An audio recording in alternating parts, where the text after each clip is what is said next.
I keep thinking about this storyline involving Lulu Spencer, and honestly it feels like the kind of messy, tragic soap story that actually sticks in your head for a long time. Not the neat kind of story where everything lines up perfectly, no.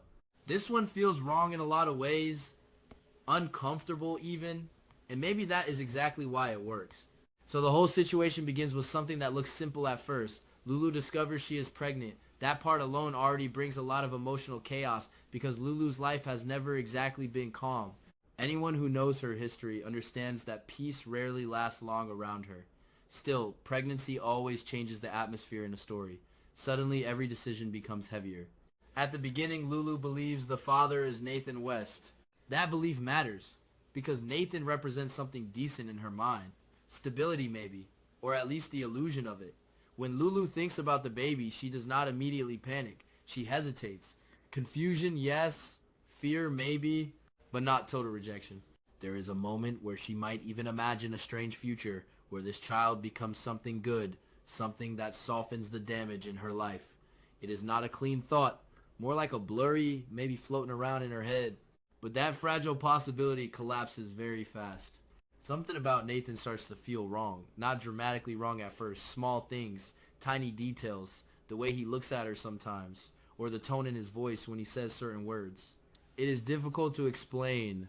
Anyone who has known someone closely can feel it when something is off. Like recognizing a familiar song played slightly out of tune. Lulu begins noticing habits that do not match the Nathan she remembers. He remembers things he should not know, forgets things he should never forget. There are also moments where he seems to watch her too carefully, like studying her reactions instead of living in the moment with her. At first, Lulu probably tells herself she is imagining it. Stress can do strange things to perception. Pregnancy hormones, maybe. That is the kind of explanation people use when they are not ready to face the darker possibility. But the doubt keeps growing. Eventually, Lulu begins to investigate quietly. Nothing dramatic at the beginning, just small checks.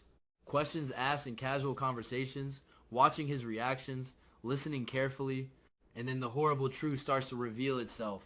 The man she thought was Nathan is not Nathan at all. The shock of that moment is difficult to overstate, because identity in a soap story is already fragile. But this is different. This is not just someone lying about a detail. This is an entire person replaced. When Lulu finally confronts him, the truth comes out. Behind the mask of Nathan is Peter August.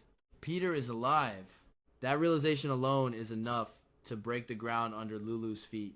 For a long time, people believed Peter was gone, dead, finished, and suddenly here he is again. Not only alive, but living inside another man's identity, like some twisted ghost wearing borrowed skin. And then comes the second realization, which is even worse. The baby inside Lulu is Peter's child. This is where the story becomes almost unbearably dark, because pregnancy is usually written as something hopeful, even in complicated stories. Here it becomes the opposite. The baby is not a symbol of love or healing. It becomes a reminder of manipulation. Lulu's reaction is immediate and raw. She cannot accept this. She refuses the idea that Peter is connected to her through a child. Every instinct in her tells her the situation must be stopped. So she decides she will terminate the pregnancy. I actually think this decision makes complete sense. Some viewers might argue about morality or emotional attachment or whatever, but in the context of this story, Lulu's reaction feels human. She feels violated by the deception. Her body was used in a lie. Of course she wants to take control back. For a brief moment, it looks like Lulu might actually regain some power. But Peter anticipates this. He confronts her before she can act. Calmly. Too calmly. That is the disturbing thing about Peter. He rarely explodes emotionally. He calculates. He tells Lulu that if she tries to end the pregnancy, there will be consequences. Then he brings up the name that changes everything. Rocco Falconeri. Rocco is Lulu's son with Dante Falconeri.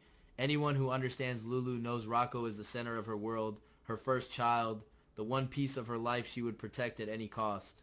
Peter does not threaten Rocco in a dramatic villain speech way. That would almost be easier to dismiss. Instead, he describes small details about Rocco's daily routine, school schedules, places he visits, the path he walks. That kind of information proves something terrifying. Peter has been watching, and Lulu understands instantly that this is not a bluff. If Peter wants to reach Rocco, he probably can. This is the moment where Lulu loses her freedom. Because every choice now runs through the same question in her mind. What happens to Rocco if I fight back? Peter gives her a list of conditions. He does not shout them. He presents them almost like rules in a contract. Lulu will continue the pregnancy. She will not tell anyone that Nathan was a disguise. She will not reveal that Peter is alive. And she will cooperate with him whenever necessary. If she refuses any of these things, then Rocco becomes vulnerable. I think this is the part of the story that makes Lulu's situation truly tragic, because from the outside, people might wonder why she does not expose Peter immediately, but the threat against her child traps her psychologically. Even brave people break when their children are involved. From that point forward, Lulu lives inside a nightmare she cannot describe to anyone. She has to see people she loves every day while hiding a secret that could destroy everything. Imagine carrying that weight while also carrying a child you never wanted. There is another layer that makes things worse. Peter reveals he is planning revenge against Maxie Jones. Maxie is not just another person in Lulu's life. She is one of Lulu's closest friends. Their history is complicated like most friendships in Port Charles, but the bond is real. Peter believes Maxie betrayed him in the past. In his mind, revenge is justified. When Lulu hears this, she feels immediate panic. She wants to warn Maxie. That instinct is almost automatic. Friends protect each other. But Peter shuts that possibility down immediately. If Lulu tries to warn Maxie, he will know. And Rocco will pay the price. This is the cruel genius of Peter's manipulation. He traps Lulu between two forms of loyalty. Loyalty to her child. Loyalty to her friend. Both matter deeply. But only one can survive under Peter's rules. So Lulu remains silent. Every interaction with Maxie becomes painful. Maxie might notice Lulu acting strange, distracted, nervous, maybe even cold sometimes. But Lulu cannot explain why. Imagine sitting across from a friend who is unknowingly walking toward danger. You want to say something, anything, but the words are locked behind fear. I personally think this emotional torture is what gives the storyline real weight. It is not just about villains and secrets. It is about the slow erosion of Lulu's peace of mind. Meanwhile, Peter continues using Lulu as part of his larger plans. Sometimes he asks her to observe things around town. Sometimes he pushes her to gather information indirectly. He never forces her into obvious crimes. That would attract attention. Instead, he keeps everything subtle. But every request reminds Lulu that she is trapped. The pregnancy progresses. Time moves forward. Lulu cannot stop it. There might even be moments where she feels the baby move and her emotions become confusing. Because the child is innocent. The child did nothing wrong. Yet the father behind it all is Peter. That contradiction could destroy someone emotionally. Dante might also begin noticing Lulu's behavior changing. He knows her well enough to see when something is wrong. Maybe he asks questions, maybe he tries to help. But Lulu cannot tell him the truth. That silence creates distance between them. Dante might assume Lulu is hiding something unrelated. Maybe another secret. Maybe another betrayal. The misunderstanding grows. And that is exactly the kind of tension soap stories thrive on. At the same time, Peter slowly prepares whatever he intends to do to Maxie. The exact details of his revenge might remain unclear for a while. That uncertainty keeps Lulu constantly on edge. Every day she wonders if today will be the day something terrible happens. I also think there should be moments where Lulu almost breaks. Moments where she stands in front of Maxie and nearly blurts out the truth. Maybe the words even start forming before she stops herself.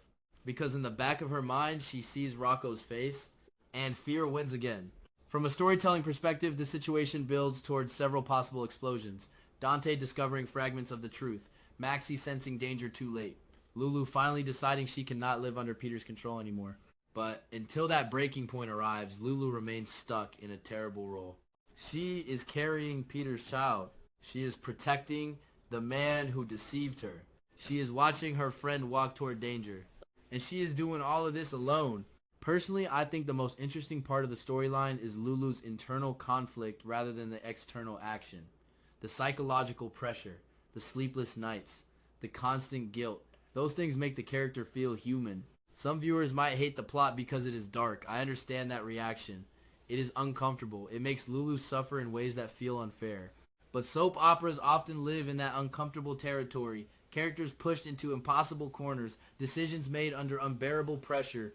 And honestly, when a story makes you frustrated or angry for a character, that usually means the writers did something right. Because you care. And right now, Lulu's world is falling apart piece by piece while everyone around her believes everything is normal. That kind of tension cannot stay hidden forever. Eventually, secrets crack. Truth leaks out. Someone notices the wrong detail.